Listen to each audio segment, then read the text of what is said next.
Hello, Cloud Dwellers, and welcome back to Blue Cloud University. Now, this week's video is an exploration of the kinds of questions that may pop up during a certification exam, and in particular, the Marketing Cloud Email Specialist exam. And what I want to be able to do is provide you with a deeper understanding when you approach questions like this as to why certain answers are absolutely not going to work and why the right answer is the right answer.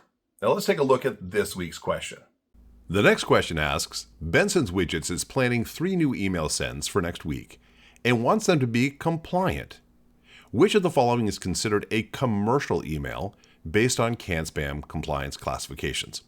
Now, once again, the question we have to be able to understand here is what denotes a commercial email as opposed to a transactional email, which is the other side of this coin. A commercial email is an email in which we are asking people to do business with us in some capacity. We're offering information about our products and services, and we're asking in a lot of ways for a sale. That is a commercial email.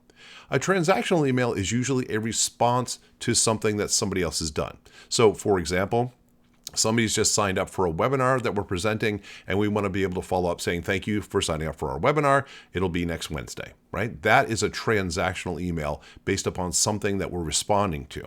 So, understanding that, if we look at our 3 answers, what types of possibilities do we have here? And the first one says a shipping confirmation. Now, a shipping confirmation, is that classified as a commercial email? And I would say no. Shipping confirmation is actually a fantastic example of a transactional email. You bought something on our online store. We're now sending you an email saying this is the confirmation of the order and the shipping information that you can expect. So that's going to be not our right answer in this capacity. Let's see what the next one holds for us. Now, again, this is a password reset request.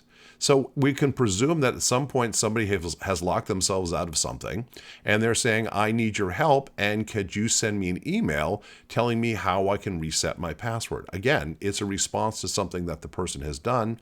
Is this a call to have somebody buy something? No, it is not. So in this case, a password reset would also be an example of a transactional email, which is kind of narrowing things down for our third answer, which is an upcoming event invitation reminder. Hey, we're doing a webinar next week. You haven't signed up for it yet. Would love to have you there. Here's an email giving you some more information about why you should sign up and what's in it for you.